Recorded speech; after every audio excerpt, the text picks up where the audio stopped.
Question number 11. Assertion statement. Forfeited shares cannot be reissued at discount that is less than the amount forfeited on reissued shares. Is this assertion statement correct? No, this statement is not correct.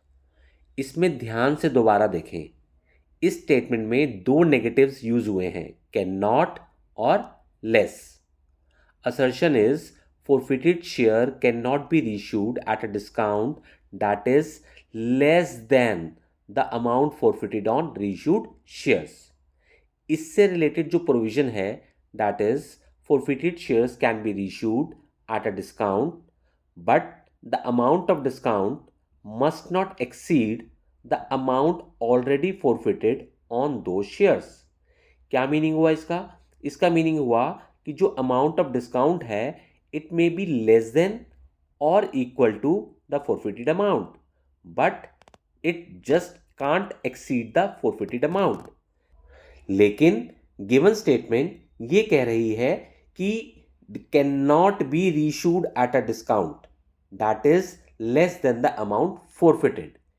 It means इस statement के according discount must be equal to or more than forfeited amount, which is incorrect. Therefore, the given assertion statement is incorrect. Now, reason statement. Forfeited amount can used for allowing discount on reissue of forfeited shares. Is this statement correct?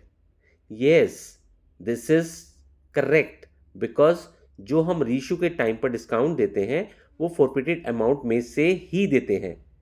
Next step, क्या ये reason statement हमारी assertion statement को correctly explain कर रही है?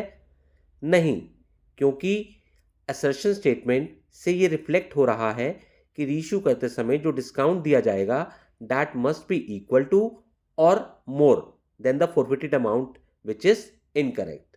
Therefore the correct answer is assertion is not correct but the reason is correct.